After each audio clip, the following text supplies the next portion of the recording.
A very good morning. This is Jalango TV and we are at Milimani Law Court. My name is Eddie Max and of course we are here with Boniface Mwangi and I will allow him to introduce himself more. Please, Boniface, karibu. Asante sana.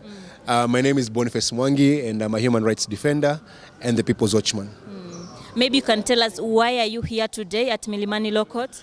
On Wednesday, the 12th of July, there were protests in Nairobi and there was one man called Julius Kamau who had chained himself in Nairobi at a signpost. The police unchained him, they dragged him, they beat him up and they tortured him and then brought him to court. So we're in court today to demand the release of Julius Kamau, who's fighting for Kenyans. He's fighting for a better Kenya. He's saying that the cost of living is very high and the president must do something about it. For speaking up, he's been beaten, he's been tortured, and he's been jailed for that. And he's an innocent man who is in jail. And we're here today to ask the courts to release him with no conditions. Yeah, Boniface, you can tell us why you decided to stand with the activist. His rights are violated, and anyone's rights are violated, they speak for them.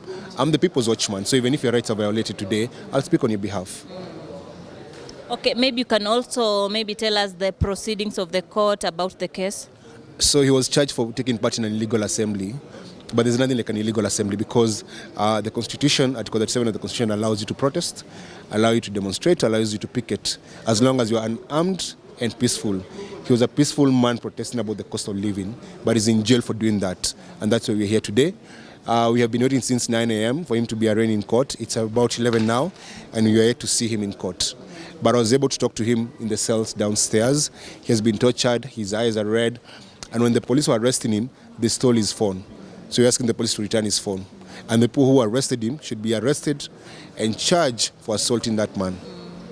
During the maandamano, we saw many things were distracted, even tuliona gari ya Citizen ikiwa imechomwa. Maybe the police thought he was among those people who distracted those things. You can tell us more about that. No, there's video evidence that he was not involved in any violent demonstration.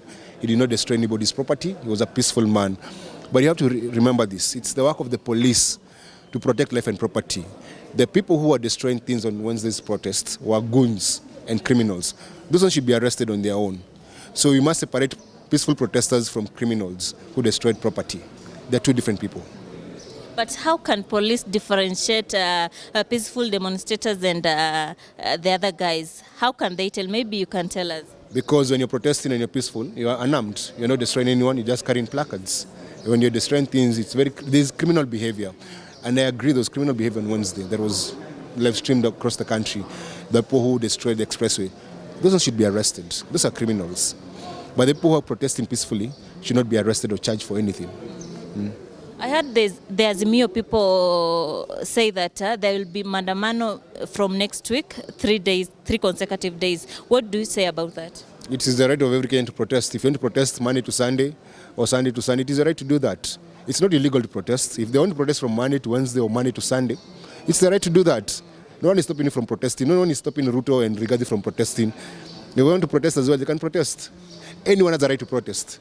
Even Rigathi protests every day. When he opens his mouth, he's always protesting about Raila. Ata Rigathi is welcome to protest on Monday.